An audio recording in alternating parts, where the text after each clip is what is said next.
time to show these Jews what happens if you violate the peace of Rome. Placidus, you know what to do? Break them.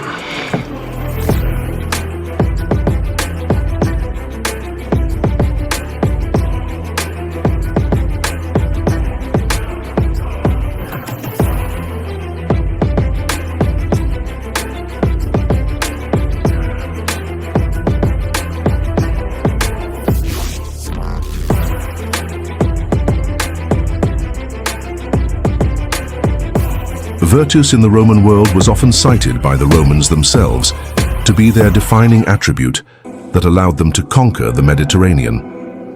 This code included the sacred duty not to flee battle and to hold formation. According to Livy, Rome's power grew by action and daring, not by these do-nothing tactics which the faint-hearted call caution.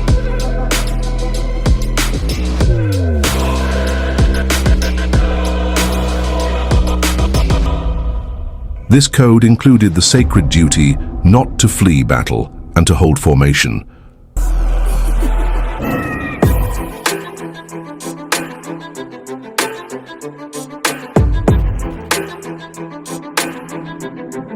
The Zealots accepted no gift or offering from a foreigner in the temple. This was what made war with Rome inevitable, for they abolished the sacrifices offered for Rome and Caesar himself. Their numbers made them supremely confident, backed as they were by the toughest of the revolutionaries. They burnt down the house of Ananias the high priest and the Herodian palace of Agrippa and Berenice. Then they took their fire to the record office, eager to destroy the moneylenders' bonds, and so make impossible the recovery of debts, and enable the poor to rise with impunity against the rich. Asabiya, whether in the nation or the tribe, becomes a matter of willingness to die. It is because this is so that nations and tribes, and the families, states, or dynasties which rule them, have finite lifespans. Unless individuals are prepared to die for their group, the group itself will die. Ibn Khaldun, the Muqaddimah, an introduction to history.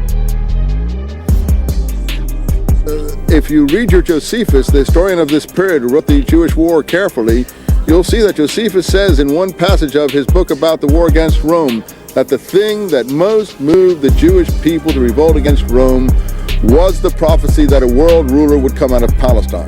That tells us that they were moved by the messianic prophecy, and that the revolution against Rome that we often think of political was in fact not simply political but religious and messianic. We think we have here the literature of the movement. We don't say it began in the 1st century. It leads up from the Maccabean period in the 2nd century BC on up through the Herodian period into the 1st century.